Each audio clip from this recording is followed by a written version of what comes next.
Promo Tamil viewers எல்லாருக்கும் வணக்கம். இன்னைக்கு சிறகடிக்க ஆசை சீரியல்ல என்ன நடந்துச்சுன்னா, லாயர் விஜயாட்ட பேரம் பேச ஆரம்பிக்கிறாரு.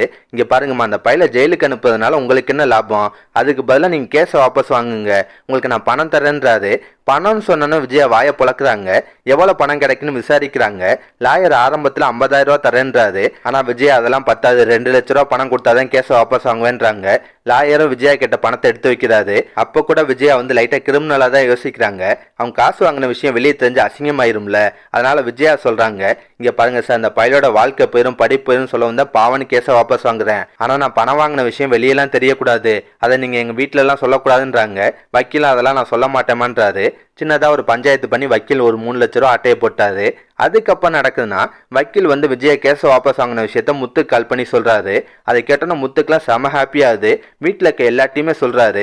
எல்லாருமே அதை கேட்டு சந்தோஷம் தான் படுறாங்க. ஆனா ரோஹிணிக்கும் மனோஜுக்கு மட்டும் அதிர்ச்சியா இருக்கும். அதுலயே ரோஹிணி எல்லாம் ஆன்டி எப்படி கேஸ வாபஸ் வாங்க ஒத்துக்கிட்டாங்க, அதுக்கெல்லாம் வாய்ப்பே இல்லைன்னு சொல்லிட்டு திரும்ப திரும்ப புலம்பிட்டே இருப்பாங்க. மீனாக்கெல்லாம் கடுப்பாகுது. ஏன் ரோஹிணி அத்தை கேஸ வாபஸ் வாங்கினது உங்களுக்கு பிடிக்கலையான்னு சொல்லிட்டு கோவமாவே கேட்பாங்க. லாஸ்டா நடக்குதுன்னா, முத்து அண்ணாமலைகிட்ட சொல்றாரு, அப்ப அதான் எல்லா பிரச்சனையும் முடிஞ்சில்ல, நீங்க போய் அம்மாவை சமாதானம் பண்ணி வீட்டுக்கு கூட்டுவாங்கன்றாரு. அதுக்கு அண்ணாமலை நான் ஏன்டா போனோம், இந்த மாதிரி ஒரு தடவை போய் உங்க அம்மாட்ட கெஞ்சினா போதும், அதுக்கப்புறம் சின்ன சின்ன சண்டைக்கெல்லாம் அவன் கோச்சிட்டு போய் உட்காந்துருவா, எல்லா தடவையும் நான் போய் கெஞ்சிட்டு இருக்க முடியுமா, என்னாலாம் முடியாதுன்னு சொல்லிட்டு கிளம்பிடுறாரு. அதுக்கப்புறம் மீனாவோட அம்மா வீட்டை தான் காட்டுறாங்க. முத்துவும் மீனாவும் சத்யாவை திரும்ப வீட்டுக்கு கூட்டு வந்துட்டாங்க. வீட்டுல இருக்க எல்லாருமே ரொம்ப சந்தோஷமா இருப்பாங்க. எல்லாருமே முத்த ஓவரா பாராட்டுறாங்க. எல்லாத்துக்கான நீங்க தான் மாப்பிள்ள, இந்த வீட்டோட தூணே நீங்க தான்ன்ற மாதிரிலாம் பாராட்டிட்டு இருக்காங்க. பதிலுக்கு முத்துவும் இதெல்லாம் என் கடமைன்ற மாதிரி பேசுவாரு.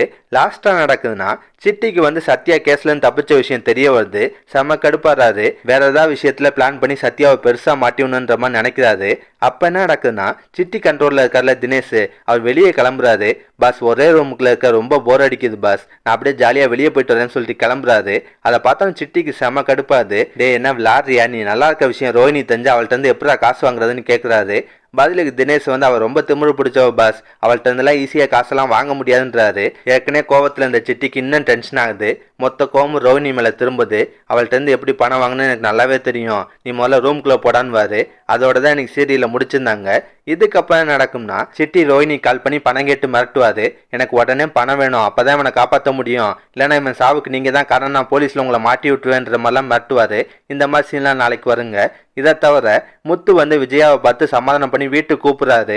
ஆனா விஜயா வழக்கம் போல வீம்பு பிடிப்பாங்க. என்னாலாம் வீட்டுக்கு வர முடியாதுன்றாங்க. இப்ப முத்து விஜயாவை லைட்டா பயமுத்துறாரு. பார்வதிட்ட, அத்தை இதே மாதிரி தான் எங்க அப்பாவோட ஃப்ரெண்டு வீட்லயும் ஒரு பிரச்சனை நடந்துச்சு, அவர் பொசுக்குன்னு அவர் பொண்டாட்டியை டைவர்ஸ் பண்ணிட்டாரு, அதே மாதிரி எங்க அப்பாவும் பண்றதுக்கு வாய்ப்பு இருக்கு, ஒழுங்கா அவங்களை வீட்டுக்கு வர சொல்லுங்கன்ற மாதிரி பயமுத்துறாரு. அதை கேட்டு விஜயாவும் பயப்படுறாங்க. அதோட தான் இன்னைக்கு சீரியலே முடிச்சிருந்தாங்க. இன்னைக்கு சீரியல் பார்க்க ஓரளவு சுமாரா இருந்துச்சுங்க. ரொம்ப போர் அடிக்கல, அதே நேரத்தில் சூப்பர்னு சொல்ல முடியாது. இதெல்லாம் பற்றி உங்கள் கருத்து என்னன்றதை மறக்காம கமெண்ட்ல சொல்லுங்க. இந்த வீடியோ பிடிச்சுன்னா ஒரு லைக்கை தட்டுங்க. நம்ம channel promo Tamil review subscribe பண்ணலாம், ப்ளீஸ் கை சப்ஸ்கிரைப் பண்ணிக்கோங்க. நான் உடனே கொண்டு சீரியல் அப்டேட் கொடுத்துட்டே இருக்கேன். Bye guys.